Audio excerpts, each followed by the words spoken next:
Ulise Magamente ase Fransbury ngegama elihle lomfili nomvukeli wethu Yesu Kristu inkosi yethu amen. Ngithi manje nibulise kwakhona ngalentsasa yanamhlanje. Lentsasa icawe yesithathu kusukela kwicawe uYesu avuke ngayo. Izifundo zanamhlanje ze-lectionary zikula ncwadi kaLuka isahluko 24 zithetha ngamadoda amabini ayebheka eEmmaus. Ngicela umuntu azifundele ngoba xa usenza le video lolo hlobo ixesha kufuneka noko libe lifutshane ukwenzela into bizokwazi ukuphumela. Kodwa mina ndicela okokuba ndinikrobise kwisifundo sesibini naso esiku-lectionary abashumayeli bawuyazi esikwizenzo zabapostile. Ithi ke izenzo zabapostile isahluko sesibini Acts chapter 2 zawufunda nje uverse 38 kuphela. Utheke uPetros kubo guqukane nibhaptizwe nonke nangabanye egameni lika Yesu Kristu ukuze nixolelwe izono namkele isipho somoya oyingcwele kuba idinga likuni nakubantwana benu nakubo bonke abakude esukuba inkosi uThixo wethu yakubasiza. Cela nje siqolesele le ndawo ethi ke kuverse 39 kuba idinga likuni nakubantwana benu nakubo bonke abakude esukuba inkosi uThixo wethu isiya kubabiza. Le ndawo endifunda kuyo ngoku ilapha kuverse 2 wezenzo zabapostile. Le ndawo ithetha incakasane ngaphambili kwiverse ezingaphambili ngedinga lokuhla kukamoya oyingcwele. Ndiyacinga ke into bangabana asikafiki kwi-Pentecost Sunday, and so le indawo esikuyo mhlawumbi ngasentla indawo yePentecost sayishumayela kakuhle ke ngexesha lePentecost. Balena nto ndifuna ukuyicacisa kule ndawo esikuyo lena into yoba umyalelo wokuqala ngowokokuba uCleopa nomnye umdisipline babesiya eEmmaus.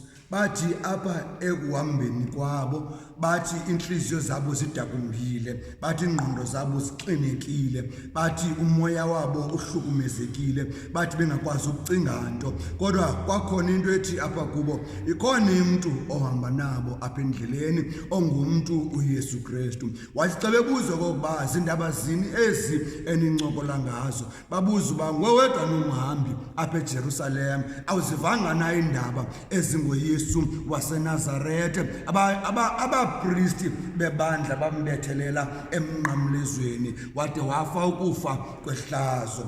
uYesu waxe hamba nabo. Le ndlela yayisuka eEmmaus eJerusalem isiya eEmmaus, meaning that babesukile apho babesuka khona kodwa bengekafiki apho baya khona. Ndiyakroka into yokokuba inhliziyo zabo ezi zazixinekile. Ndingathi ndithi xa ndicacisa mhlawumbi zazikwi-lockdown kodwa uYesu wasuka wavela kubo waqhekeza nabo isonka wawavulela amehlo. Wadawugqiba xa bebuyela eJerusalem wathi kubo ke hlalani apha nilinde idinga lomoya oyingcwele. Theke xa bendicacisa kwenye indawo ebendithetha kuyo ngathi ingxaki endinayo ngale ndawo ekulindwa kuyo elidinga yiJerusalem le, ngoba iJerusalem yile ndawo uYesu ebengene kuyo eyihero waphuma kuyo seyicriminal. Yile ndawo ebulala abaprofeti, yile ndawo izinto ezenzeka khona ezifuna uba manyukunyezi, yile ndawo itempile yayo ene-corruption phakathi.